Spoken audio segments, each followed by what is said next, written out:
নমস্কার সকল বন্ধুদের আমার রান্নার কি ছোট্ট চ্যানেলে স্বাগত। দেখুন আমি আজকে পাট শাক ভাজা করেছি। কড়াই থেকে পাট শাকটা নামিয়ে নিয়েছি। এবার ভেজে রাখা শুকনো লঙ্কা ওপরে দিয়ে দিলাম, আর বড়ি ভাজাগুলো ওপর দিয়ে এরকম ছড়িয়ে দেব।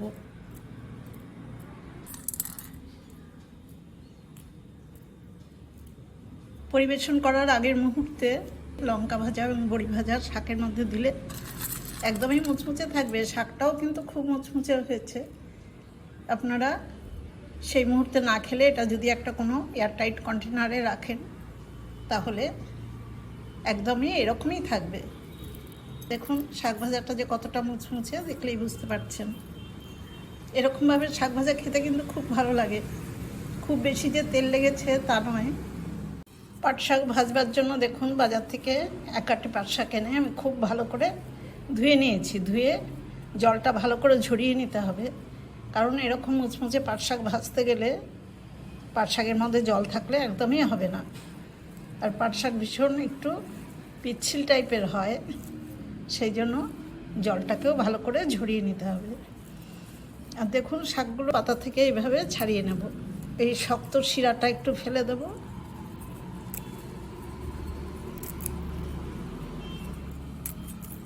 এই যে এরকম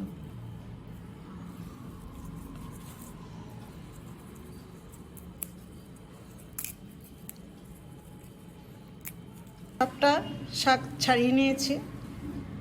এবার শাকগুলো একটু কেটে নেব। পাট শাকগুলো দেখুন কেটে নিয়েছি। খুব ফাইন কুচি করিনি, একটু মাঝারি মতো কেটেছি। খুব ছোটও না খুব বড়ও না। এবার ভাজবো। এর উপরে লো টু মিডিয়াম ফ্লেমে একটা কড়াই বসিয়ে তাতে কিছুটা পরিমাণে সর্ষের তেল দিয়েছি। তেলটা গরম হয়ে গেছে। পাট শাকগুলো ভাজবার আগে দেখুন আমি ছোট কয়েকটা শুকনো লঙ্কা আর খুব ছোট সাইজের কয়েকটা বড়ি, এই বড়ি আর শুকনো লঙ্কাগুলো আমি একটু ভেজে তুলে রাখবো। এগুলো বাজার থেকে কেনা বড়ি, পোস্ত বড়ি। এই বড়িগুলো ভাজার সাথেই খায়। হালকা করেই ভাজলাম, খুব কড়া করে ভাজার দরকার নেই। খুবই ছোটো বড়ি। এই বড়িগুলো এখন আমি তুলে নেব। বড়ি ভাজাগুলো সব তুলে নিয়েছি। লঙ্কা এবং বড়ি ভাজাগুলো আমি একটা এয়ারটাইট কন্টেনারে রেখেছি। এবার কেটে রাখা শাকগুলো সব তেলের মধ্যেই দিয়ে দেবো।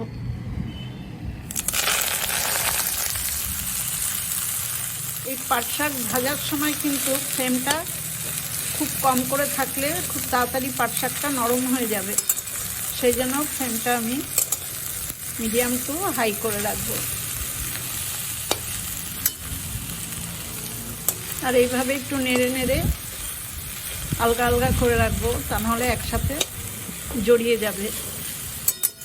পাট শাক ভাজাতে কিন্তু আমি কোনো ফোড়ন দিইনি।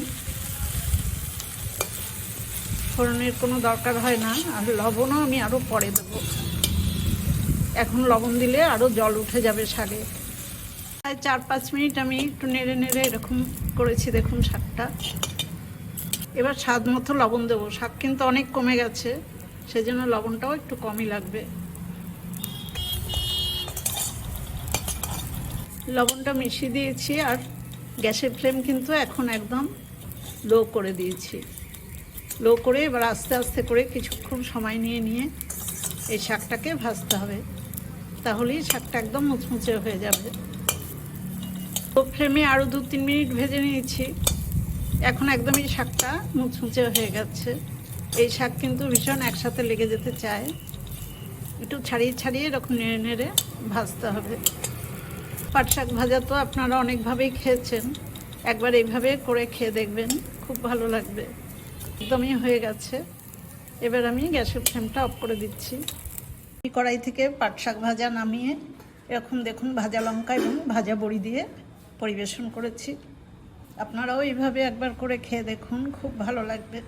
এই শাক ভাজাটা কিন্তু একটু বেশি করে করে এয়ারটাইট কন্টেনারে রাখলে বড়ি, লঙ্কা এবং শাক সব এরকমই থাকবে। ইচ্ছে করলেই 2-3 দিন খাওয়া যাবে। এই পাট শাক ভাজার রেসিপিটা দেখে আপনাদের যদি ভালো লাগে তাহলে আমার ছোট্ট চ্যানেল রান্নার কি লাইক, শেয়ার, কমেন্টস এবং সাবস্ক্রাইব করার জন্য অনুরোধ রইল। সবাই খুব ভালো থাকবেন, সুস্থ থাকবেন। ধন্যবাদ।